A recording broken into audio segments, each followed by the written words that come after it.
What's up, y'all, and welcome back. It's your girl Tosh, and I am here to talk about a movie, a Tyler Perry movie, no doubt, that I am super excited for. It is called The Six Triple Eighth, and it is coming to Netflix. The movie is heavily based upon the true story of the Six Triple Eight, which was a Women's Army Corps unit that was deployed in World War II in order to help build morale. No, not like that. Y'all are some fucking freaks. They are there to build morale by delivering the mail. It doesn't sound like a very hard job until you get into the actual story of how these women were sent into the belly of the beast during wartime with the full expectation that they would fail at the job that they were given. And they sent a black unit of women out there to fail so that they could say, see, Negroes ain't good for nothing. But like all underdog stories, we have been rooting and rooting for these women throughout history to finally get the recognition that they deserve, because not only did they deliver that mail, they got sent to other countries to deliver their mail because their system was so freaking awesome. I'm going to let y'all hear the sizzle reel that I prepared, and we're going to talk on the other side about the Tyler Perry film, The Six Triple Eight, starring Kerry Washington. Attention! Soldiers, I am Captain Charity Adams. Welcome to the Women's Army Corps. During the height of the conflict in World War II, circa 1943, difficulties in the war led to a change in priorities, and much of the mail previously reaching soldiers on the front lines has been halted. As warehouses begin to overflow with unfulfilled deliveries, soldiers' hopes are dashed as they lose contact with their families back home. To fix this problem, the 688th Battalion, the Women's Army Corps all-black battalion, including over 800 female soldiers, is sent to tackle the impossible challenge of sorting years' worth of backlogged mail. Even as military higher-ups hope to see the plan fail, the 688 are determined to deliver hope to soldiers and families across the world. Ladies, we have been ordered to provide hope. The soldiers have not heard from their loved ones, and their loved ones have not heard from them. Put yourself in the place of a soldier in World War II, or the family of a soldier who's fighting for their country.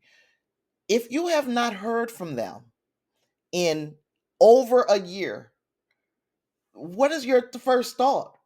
Your first thought as the family of a soldier is that they did not survive the war, and that someday somebody is going to come to your door with the bad news that something happened to your loved one.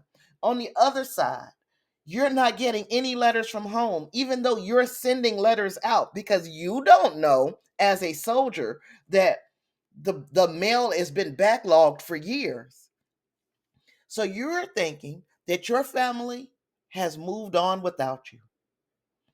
That is the situation many soldiers found themselves in during World War II. The mail was so backed up, the system was so terrible that was in place to getting the mail to these soldiers, that it was literally warehouses full of mail. The men's army units couldn't do it. The white woman's army corps couldn't do it.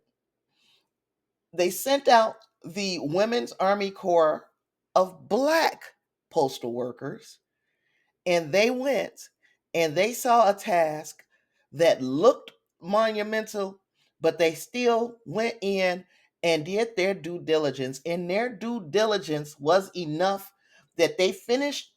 I'm not going to give up too much because I know a lot about the true story. I'm not giving up too much because I do want you to watch this movie. Y'all know, famously, if you could call me famous, I don't like Tyler Perry's movies generally. And that's a huge generalization, but most of the time I'm not a fan. And it's usually to do more with the writing and some of the directorial choices, but it's mostly the writing that I have an issue with on Tyler Perry projects. What I'm hoping for this time is that it's because it's based on a true story that you don't have to reach very far for context on what a real conversation around these situations might sound like, especially since there are historians who have studied the 6 triple eighth and have been actually were throwing their hands up wondering if this group of women, 800 plus black women, if they had been lost to history.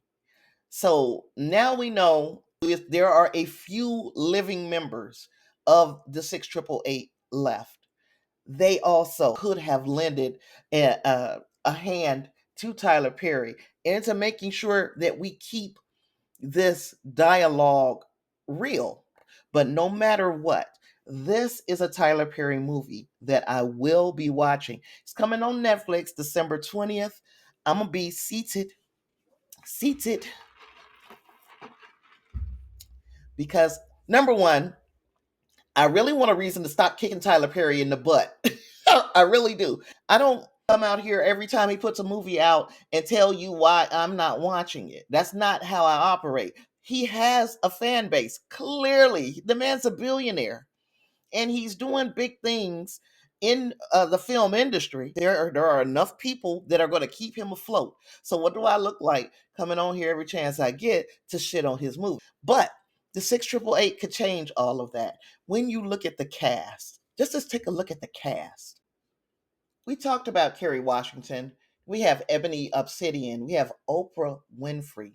You have Mariah Brown, Kylie Jefferson, Pepe Sanuga, Milana Jackson, Shanice Williams, Susan Sarandon, Lynn Odoms, Bill Barrett, Sam Waterston is playing the president. It appears a huge cast, some recognizable names. You have an original song coming from her. Her, y'all know who her is. I'll put her up here. Her. My understanding, what I'm hearing is that this song has Oscars buzz all over it. So hopefully, hopefully some of the performances in the movie also get recognized for their acting. But I also hear that there is an award, at least nomination, probably coming for her. I cannot wait. I've already got goosebumps. I can't wait to hear the song in the movie. I wish this movie would have gotten a theatrical release because as I went through after watching the trailer, usually when it's this close to the movie coming out, this is the final trailer. So, anywho, I was hoping that this would at least get a limited theatrical release because as I was reading the comments underneath the trailer, so many people have not heard of this story. This would be something, maybe it wasn't shot for the big screen per se, it was shot with the fact that it's a Netflix movie in mind. But oh, this would have been awesome to put on the big screen so people could experience it in the same ways that they experience movies like Saving Private Ryan and 1917. These are movies that I think deserve the communal experience where you sitting in the movies next to somebody and you're getting the energy from all the other moviegoers around you. To be there and to know that not only am I learning something new, that I am with a group of people who all have to be kind of like minded and are very interested in the story of these over 800 Black women who were sent to war with the hope that they would fail.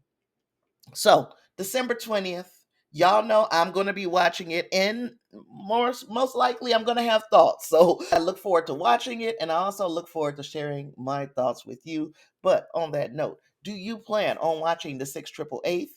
Why and why not? And if it's got anything to do with Tyler Perry, please, please do me a solid and just give the movie a chance. If any Tyler Perry movie deserves a chance at us watching it and getting some enjoyment out of it, it's this one. While you're here, Help me get to 2,000 subscribers. We're inching there, y'all. We're getting closer and closer every day. I can almost smell 2,000 subscribers, but I'm going to need your help. So if you have enjoyed this video, please like this video and also subscribe to my channel. Turn your notifications on so you will not miss the next time we meet right here at the intersection of pop culture and common sense, because I'm bringing you more than tea. I'm not the tea girl. I'm not bringing you tea. You deserve so much more. Peace.